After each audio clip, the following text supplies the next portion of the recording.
Hi friends, ఈరోజు paneer curry ఎలానో చూద్దాం. సో ఫస్ట్ పన్నీర్ని ఇలా చిన్న చిన్న పీసెస్లో కట్ చేసుకోవాలి. సో అందులోకి కారం, కొంచెం ఉప్పు, మసాలా వేసుకొని ఇలా మంచిగా దానికి పన్నీర్కి పట్టేలాగా మంచిగా మిక్స్ చేసుకోవాలి. సో మంచిగా మిక్స్ చేసుకున్న తర్వాత ఇప్పుడు ఒక ప్యాన్లో ఆయిల్ పోసేసుకొని ఈ పన్నీర్ని కొన్ని కొన్ని పీసెస్ లాగా వేసుకోవాలి. సో ఇలా అయితే ఏంటంటే పీసెస్కి మంచిగా కారం, ఉప్పు అన్నీ కూడా ఈక్వల్గా ఉంటాయి అండ్ చాలా టేస్టీగా బాగుంటుంది. సో ఇలా చూడండి, మనం మంచిగా కలర్ చేంజ్ అయ్యేలాగా మంచిగా చిన్నగా పెట్టేసుకొని ఆయిల్లో జస్ట్ కొంచెం ఫ్రై చేసుకోవాలి లైట్గా. సో ఇలా ఫ్రై చేసుకొని మనం పక్కకు పెట్టేసుకొని మళ్ళీ మనకి ఎన్ని కావాలో అలా వేసుకోవాలి. సో వేసుకున్న తర్వాత మళ్ళీ ఒక ప్యాన్లో ఆయిల్ పోసుకొని అందులో జీలకర్ర, ఆవాలు, పచ్చిమిర్చి, ఆనియన్, కొత్తిమీర వేసుకోవాలి. సో కలబెట్టుకున్న తర్వాత చూడండి మనకి ఇలా అవుతుంది.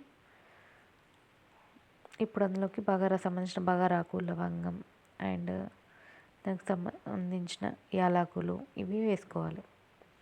వేసుకొని మంచిగా గూలిన తర్వాత ఇప్పుడు ఒక బౌల్లో ఒక 3 టమాటోస్, కొన్ని పల్లీలు, కారం, ఉప్పు వేసుకోవాలి. సో వేసుకొని మంచిగా గ్రేవీలాగా మంచిగా మిక్స్ చేసుకోవాలి.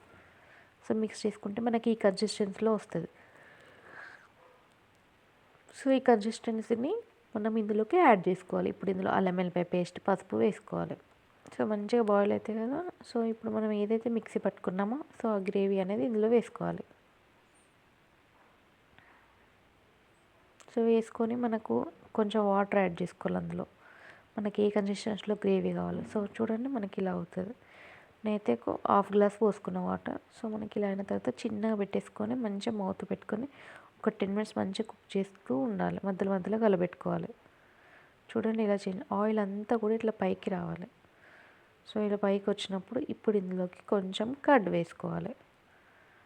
కర్డ్ వేసుకుంటే ఏంటంటే మన గ్రేవీ అనేది చాలా బాగుంటుంది. కొంచెం రెస్టారెంట్ స్టైల్లో, డాబా స్టైల్లో కర్రీ అనేది చాలా యమ్మీగా చాలా బాగుంటుంది. సో ఇలా కలపెట్టుకొని చూడండి మనకి ఇలా దగ్గరికి అయినట్టు అనిపిస్తుంది కదా. అప్పటి వరకు మనం చిన్నగా పెట్టుకొని మంచిగా కుక్ చేసుకోవాలి. ఎంత కుక్ చేసుకుంటే ఈ టమాటోస్ అవన్నీ అంత బాగుంటాయి. సో ఇందులోకి మనం ఏవైతే వేయించుకున్నామో పన్నీర్, ఆ పన్నీర్ కూడా ఇందులోకి వేసుకోవాలి. చూడండి, సో పన్నీర్ వేసుకొని మంచిగా చిన్న పెట్టుకోవాలి. చిన్న పెట్టేసుకొని మంచి క్యాప్ పెట్టుకొని మంచిగా కుక్ చేసుకోవాలి.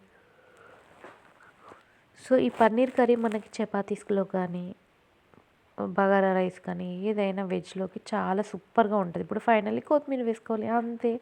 చూడండి ఫ్రెండ్స్, ఎంతో సింపుల్ పన్నీర్ కర్రీస్ రెడీ. ఎంత బాగుంది కదా. మీకైతే చూస్తుంటే తినాలనిపిస్తుంది కదా. ఒక్కసారి ట్రై చేయండి ఫ్రెండ్స్, చాలా అంటే చాలా సూపర్గా ఉంటుంది. Thank you for watching.